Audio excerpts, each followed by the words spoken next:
Wodehouse in the Strand, short story collection by Pelham Granville Wodehouse. Chapter 10. Jeeves in the Springtime. "Jeeves," I said, coming away from the window. "Sir?" said Jeeves. He had been clearing the breakfast things, but at the sound of the young master's voice he cheesed it courteously. "It's a topping morning, Jeeves." "Decidedly, sir." "Spring and all that." "Yes, sir." "In the spring, Jeeves, a livelier iris gleams upon the burnished dove." "So I have been informed, sir." "Right-o! Then bring me my Huanji, my yellowest shoes, and the old green Homburg. I'm going into the park to do pastoral dances." "Very good, sir." I don't know if you know that sort of feeling you get on these days round about the end of April and the beginning of May, when the sky is a light blue with cotton-wool clouds, and there's a bit of a breeze blowing from the west? Kind of uplifted feeling. Romantic, if you know what I mean. I'm not much of a ladies' man, but on this particular morning it seemed to me that what I really wanted was some charming girl to buzz up and ask me to save her from assassins or something. So that it was a bit of an anticlimax when I merely ran into young Bingo Little, looking perfectly foul in a crimson satin tie decorated with horseshoes. "Hallo, Bertie," said Bingo. "My God, man," I gargled. "The cravat! The gent's neckwear! Why? For what reason?" "Oh, the tie?" He blushed. I was given it." He seemed embarrassed, so I dropped the subject. Always the gentleman. We toddled along a bit and sat down on a couple of chairs by the Serpentine. Conversation languished. Bingo was staring straight ahead of him in a glassy sort of manner. "I say, Bertie," he said, after a pause of about an hour and a quarter. "Hello." "Do you like the name Mabel?" "No." "No?" "No." "You don't think there's a kind of music in the word, like the wind rustling gently through the treetops?" "No." He seemed disappointed for a moment, then cheered up. "Of course you wouldn't. You always were a fat-headed worm without any soul, weren't you?" "Just as you say. Who is she? Tell me all." For I realized now that poor old Bingo was going through it once again. Ever since I have known him, and we were at school together, he has been perpetually falling in love with someone, generally in the spring, which seems to act on him like magic. At school he had the finest collection of actresses' photographs of anyone of his time, and at Oxford his romantic nature was a byword. "You'd better come along and meet her at lunch," he said, looking at his watch. "A ripe suggestion," I said. "Where are you meeting her? At the Ritz?" "Near the Ritz." He was geographically accurate. About 50 yards east of the Ritz there is one of those blighted tea and bun shops you see dotted about all over London, and into this, if you'll believe me, young Bingo dived like a homing rabbit, and before I had time to say a word, we were wedged in at a table on the brink of a silent pool of coffee left there by an early luncher. I'm bound to say I couldn't quite follow the development of the scenario. Bingo, while not absolutely rolling in the stuff, has always had a fairish amount of the ready. Apart from what he got from his uncle, old Mortimer Little — you've probably heard of Little's liniment, it limbers up the legs — he ran that till he turned it into a company and retired with a pile. I say, apart from what he got from the above, who gave him a pretty decent allowance, Bingo being his only relative and presumably his heir, I knew that Bingo had finished up the jumping season well on the right side of the ledger, having collected a parcel over the Lincolnshire. Why, then, was he lunching the girl at this god-forsaken eatery? It couldn't be because he was hard up. Just then the waitress arrived. Rather a pretty girl. "Aren't we going to wait?" I started to say to Bingo, thinking it somewhat thick that, in addition to asking a girl to lunch with him in a place like this, he should fling himself on the foodstuffs before she turned up, when I caught sight of his face and stopped. The man was goggling. His entire map was suffused with a rich blush. He looked like the soul's awakening, done in pink. "Hello, Mabel," he said, with a sort of gulp. "Hello," said the girl. "Mabel," said Bingo, "this is Bertie Wooster, a pal of mine." "Pleased to meet you," she said. "Nice morning." "Fine," I said. "You see, I'm wearing the tie," said Bingo. "It suits you beautiful," said the girl. Personally, if anyone had told me that a tie like that suited me, I should have risen and struck them on the mazzard, regardless of their age and sex. But poor old Bingo simply got all flustered with gratification and smirked in the most gruesome manner. "Well, what's it going to be today?" asked the girl, introducing the business touch into the conversation. Bingo studied the menu devoutly. "I'll have a cup of cocoa, cold veal and ham pie, slice of fruit cake, and a macaroon. Same for you, Bertie?" I gazed at the man, revolted. That he could have been a pal of mine all these years and think me capable of insulting the old tum with this sort of stuff cut me to the quick.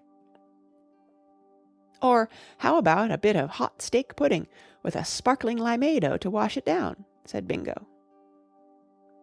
You know, the way love can change a fellow is really frightful to contemplate. This chappie before me, who spoke in this absolutely careless way of macaroons and limeado, was the man I had seen in happier days telling the head waiter at Claridge's exactly how he wanted the chef to prepare the sole frite au gourmet aux champignons, and saying he would jolly well sling it back if it wasn't just right. Ghastly! Ghastly! A roll and butter and a small coffee seemed the only things on the list that hadn't been specially prepared by the nastier-minded members of the Borgia family for people they had a particular grudge against, so I chose them, and Mabel hopped it. "Well?" said Bingo rapturously. I took it that he wanted my opinion of the female poisoner who had just left us. "Very nice," I said. He seemed dissatisfied. "You don't think she's the most wonderful girl you ever saw?" he said wistfully. "Oh, absolutely," I said, to appease the blighter. "Where did you meet her?" "At a subscription dance at Camberwell."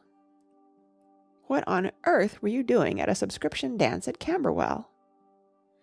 "Your man Jeeves asked me if I would buy a couple of tickets.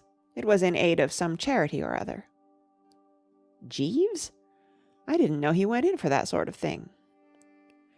"Well, I suppose he has to relax a bit every now and then. Anyway, he was there, swinging a dashed efficient shoe. I hadn't meant to go at first, but I turned up for a lark. Oh, Bertie, think what I might have missed." "What might you have missed?" I asked, the old lemon being slightly clouded. "Mabel, you chump! If I hadn't gone, I shouldn't have met Mabel." "Oh, ah." At this point Bingo fell into a species of trance, and only came out of it to wrap himself round the pie and macaroon. "Bertie," he said, "I want your advice." "Carry on." "At least, not your advice, because that wouldn't be much good to anybody. I mean, you're a pretty consummate old ass, aren't you? Not that I want to hurt your feelings, of course." No, I see that." "What I wish you would do is put the whole thing to that fellow Jeeves of yours and see what he suggests. You've often told me that he has helped other pals of yours out of messes. From what you tell me, he's by way of being the brains of the family." "He's never let me down yet." "Then put my case to him." "What case?" "My problem." "What problem?" "Why, you poor fish, my uncle, of course. What do you think my uncle's going to say to all this? If I sprang it on him cold, he'd tie himself in knots on the hearthrug." "One of these emotional Johnnies, eh?" "Somehow or other his mind has got to be prepared to receive the news. But how?" "Ah." "That's a lot of help, that 'ah.' You see, I'm pretty well dependent on the old boy. If he cut off my allowance, I should be very much in the soup. So you put the whole binge to Jeeves and see if he can't scare up a happy ending somehow. Tell him my future is in his hands, and that, if the wedding bells ring out, he can rely on me even unto half my kingdom. Well, call it 10 quid. Jeeves would exert himself with 10 quid on the horizon, what?" "Undoubtedly," I said. I wasn't in the least surprised at Bingo wanting to lug Jeeves into his private affairs like this. It was the first thing I would have thought of doing myself if I had been in any hole of any description. Most fellows, no doubt, are all for having their valets confine their activities to creasing trousers and what not, without trying to run the home, but it's different with Jeeves. Right from the first day he came to me, I have looked on him as a sort of guide, philosopher, and friend. He is a bird of the ripest intellect, full of bright ideas. If anybody could fix things for poor old Bingo, he could. I stated the case to him that night after dinner. "Jeeves." "Sir?" "Are you busy just now?" "No, sir." "I mean, not doing anything in particular?" "No, sir. It is my practice at this hour to read some improving book, but if you desire my services, this can easily be postponed, or indeed abandoned altogether." "Well, I want your advice. It's about Mr. Little." "Young Mr. Little, sir, or the elder Mr. Little, his uncle, who lives in Pounceby Gardens?" Jeeves seems to know everything. Most amazing thing. I've been pally with Bingo practically all my life, and yet I didn't remember ever having heard that his uncle lived anywhere in particular. "How did you know he lived in Pounceby Gardens?" I said. "I am on terms of some intimacy with the elder Mr. Little's cook, sir. In fact, there is an understanding." I'm bound to say that this gave me a bit of a start. Somehow I'd never thought of Jeeves going in for that sort of thing. "Do you mean you're engaged?" "It may be said to amount to that, sir." "Well, well." "She is a remarkably excellent cook, sir," said Jeeves, as though he felt called on to give some explanation. "What was it you wished to ask me about Mr. Little?" I sprang the details on him. "And that's how the matter stands, Jeeves," I said. "I think we ought to rally round a trifle and help poor old Bingo put the thing through. Tell me about old Mr. Little. What sort of a chap is he?" "A somewhat curious character, sir. Since retiring from business, he has become a great recluse, and now devotes himself almost entirely to the pleasures of the table." "Greedy hog, you mean?" "I would not perhaps take the liberty of describing him in precisely those terms, sir. He is what is usually called a gourmet. Very particular about what he eats, and for that reason sets a high value on Miss Watson's services." "The cook?" "Yes, sir." "Well, it looks to me as though our best plan would be to shoot young Bingo in on him after dinner one night. Melting mood, I mean to say, and all that." "The difficulty is, sir, that at the moment Mr. Little is on a diet, owing to an attack of gout." "Things begin to look wobbly." "No, sir. I fancy that the elder Mr. Little's misfortune may be turned to the younger Mr. Little's advantage. I was speaking only the other day to Mr. Little's valet, and he was telling me that it has become his principal duty to read to Mr. Little in the evenings. If I were in your place, sir, I should send young Mr. Little to read to his uncle." "Nephew's devotion, you mean? Old man touched by kindly action, what?" "Partly that, sir, but I would rely more on young Mr. Little's choice of literature." "That's no good. Jolly old Bingo has a kind face, but when it comes to literature he stops at the Sporting Times." "That difficulty may be overcome. I would be happy to select books for Mr. Little to read. Perhaps I might explain my idea further." "I can't say I quite grasp it yet." "The method which I advocate is what, I believe, the advertisers call direct suggestion, sir, consisting as it does of driving an idea home by constant repetition. You may have had experience of the system." "You mean they keep on telling you that some soap or other is the best, and after a bit you come under the influence and charge round the corner and buy a cake?" Exactly, sir. The same method was the basis of all the most valuable propaganda during the recent war. I see no reason why it should not be adopted to bring about the desired result with regard to the subject's views on class distinctions. If young Mr. Little were to read day after day to his uncle a series of narratives in which marriage with young persons of an inferior social status was held up as both feasible and admirable, I fancy it would prepare the elder Mr. Little's mind for the reception of the information that his nephew wishes to marry a waitress in a tea-shop. Are there any books of that sort nowadays? The only ones I ever see mentioned in the papers are about married couples who find life grey and can't stick each other at any price. Yes, sir, there are a great many, neglected by the reviewers, but widely read. You have never encountered All for Love by Rosie M. Banks? No. Nor A Red, Red Summer Rose by the same author? No. I have an aunt, sir, who owns an almost complete set of Rosie M. Banks. I could easily borrow as many volumes as young Mr. Little might require. They make very light, attractive reading. Well, it's worth trying.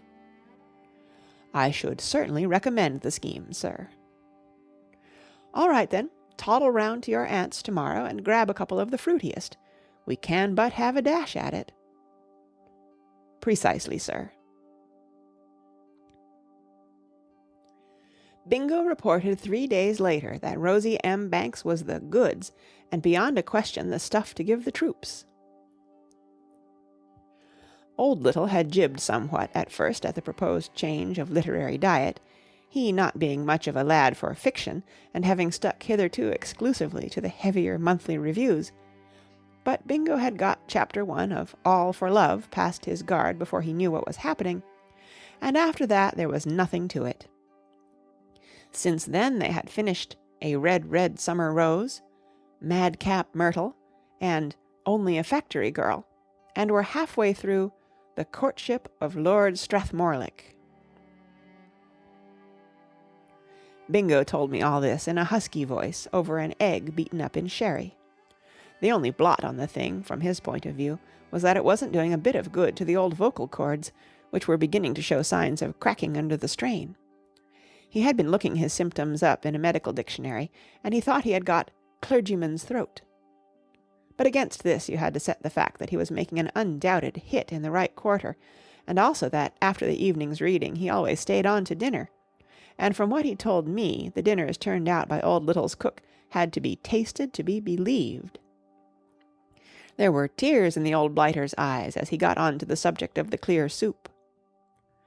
I suppose to a fellow who for weeks had been tackling macaroons and limeado, it must have been like heaven. Old Little wasn't able to give any practical assistance at these banquets, but Bingo said that he came to the table and had his whack of arrowroot, and sniffed the dishes, and told stories of entrees he had had in the past, and sketched out scenarios of what he was going to do to the bill of fare in the future, when the doctor put him in shape. So I suppose he enjoyed himself too, in a way.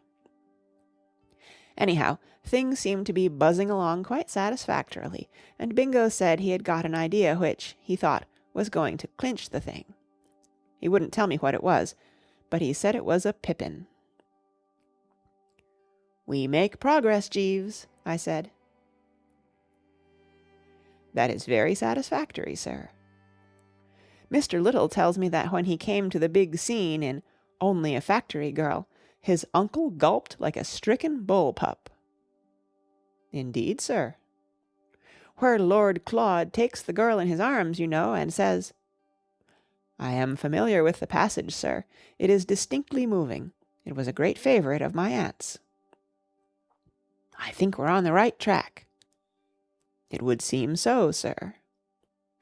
"In fact, this looks like being another of your successes. I've always said, and I always shall say, that for sheer brain, Jeeves, you stand alone. All the other great thinkers of the age are simply in the crowd, watching you go by." "Thank you very much, sir. I endeavour to give satisfaction." About a week after this, Bingo blew in with the news that his uncle's gout had ceased to trouble him, and that on the morrow he would be back at the old stand, working away with knife and fork as before. "And, by the way," said Bingo, "he wants you to lunch with him tomorrow." "Me? Why me? He doesn't know I exist." "Oh, yes, he does. I've told him about you." "What have you told him?" "Oh, various things. Anyhow, he wants to meet you. And take my tip, laddie, you go. I should think lunch tomorrow would be something special." I don't know why it was, but even then it struck me that there was something dashed odd, almost sinister, if you know what I mean, about young Bingo's manner. The old egg had the air of one who has something up his sleeve. "There is more in this than meets the eye," I said. "Why should your uncle ask a fellow to lunch whom he's never seen?" "My dear old fathead, haven't I just said that I've been telling him all about you? That you're my best pal, at school together, and all that sort of thing." "But even then... And another thing, why are you so dashed keen on my going?" Bingo hesitated for a moment. "Well, I told you I'd got an idea. This is it. I want you to spring the news on him.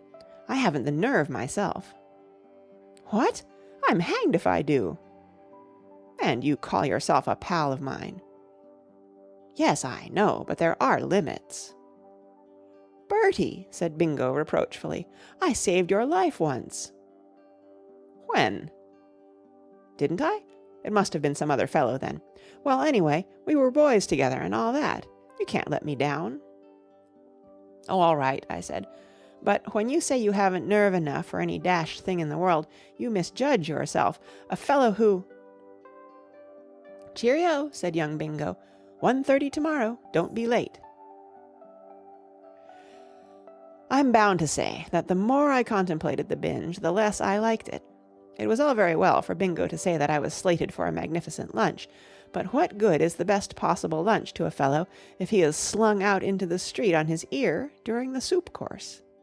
However, the word of a Wooster is his bond and all that sort of rot, so at 1:30 next day I tottered up the steps of number 16 Pounceby Gardens and punched the bell.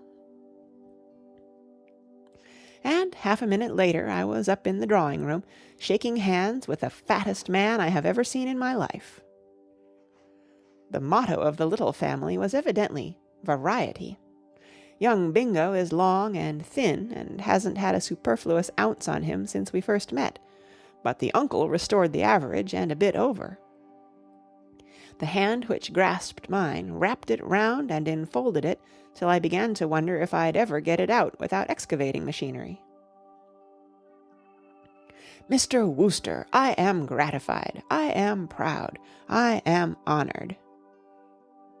It seemed to me that young Bingo must have boosted me to some purpose. "Oh, I said. He stepped back a bit, still hanging on to the good right hand. "You are very young to have accomplished so much." I couldn't follow the train of thought.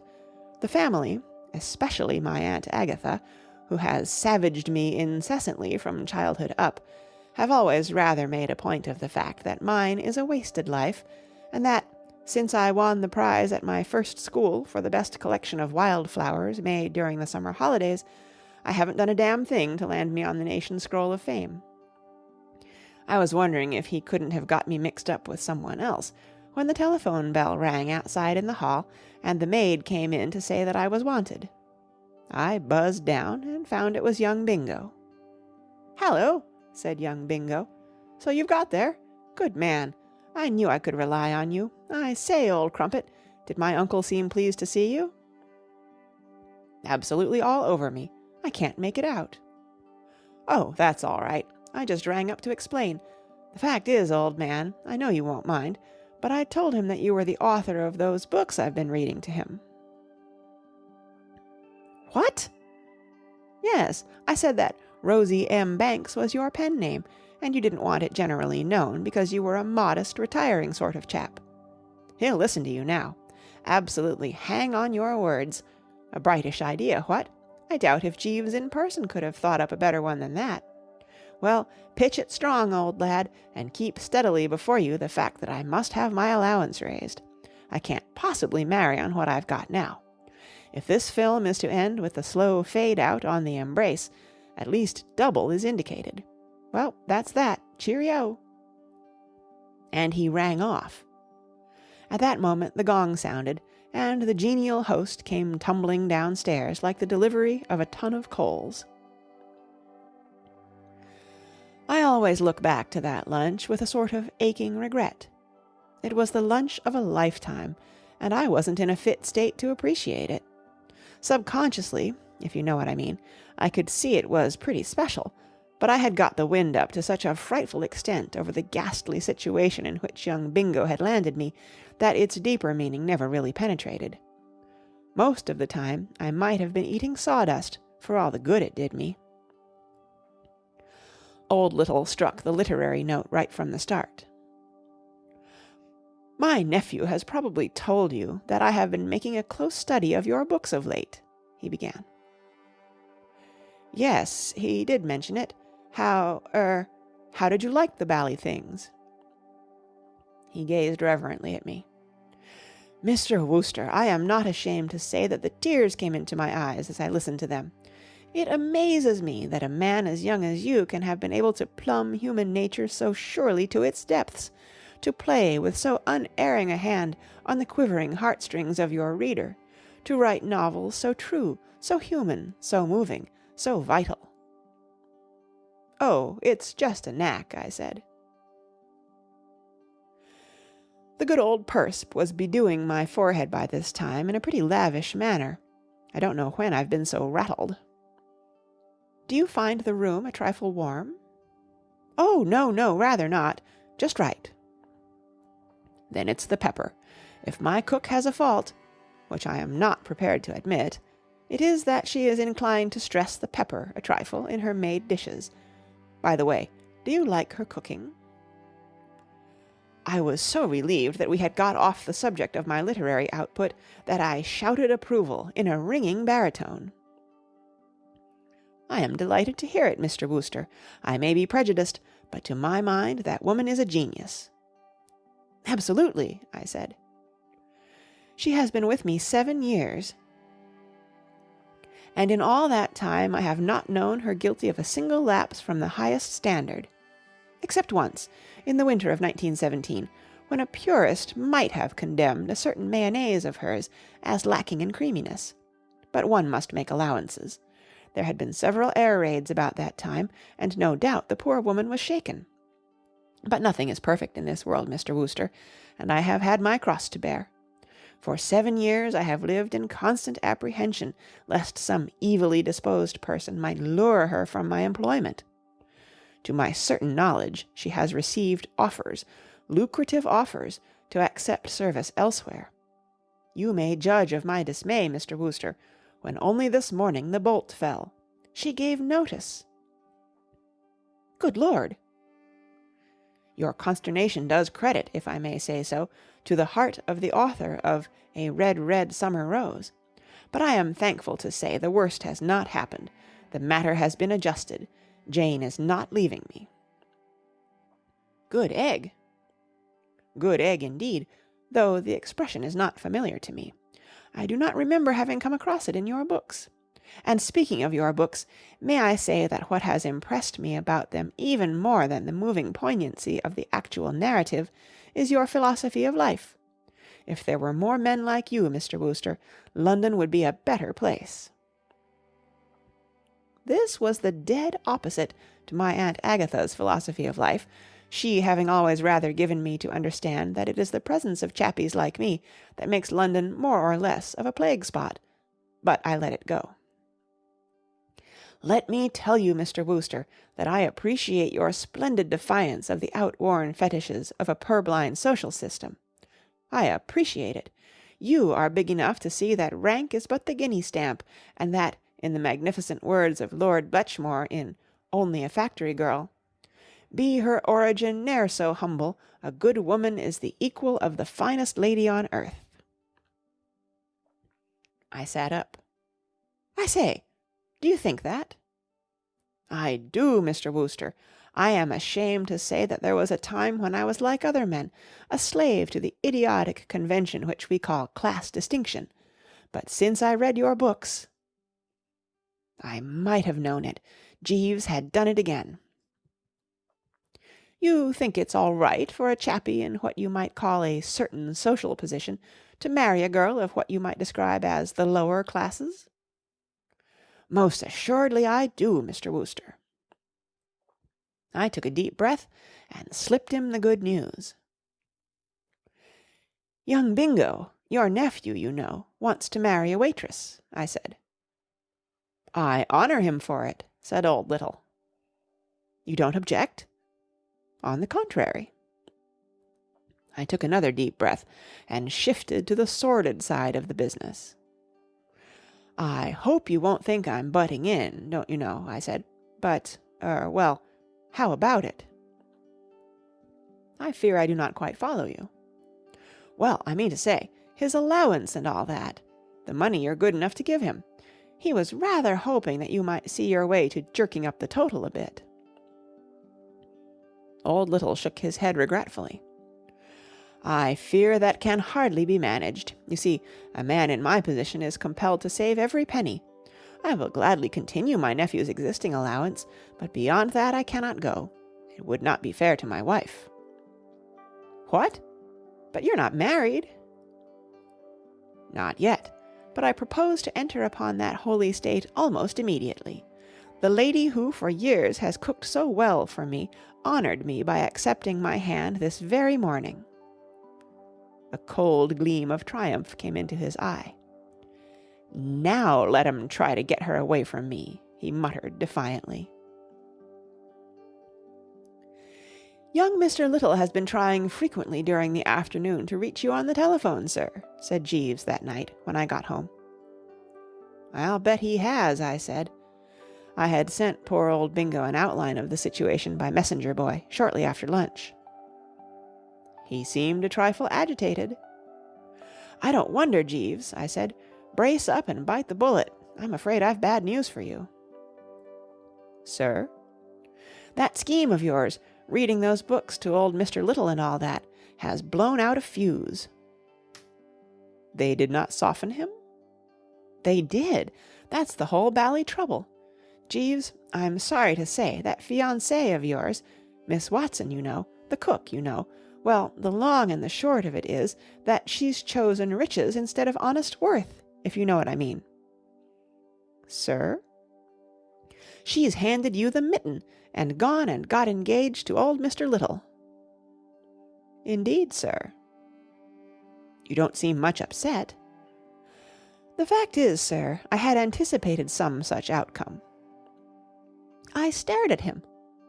"Then what on earth did you suggest the scheme for?" "To tell you the truth, sir, I was not wholly averse from a severance of my relations with Miss Watson. In fact, I greatly desired it. I respect Miss Watson exceedingly, but I have seen for a long time that we were not suited. Now, the other young person with whom I have an understanding—" "Great Scott, Jeeves, there isn't another?" "Yes, sir." "How long has this been going on?"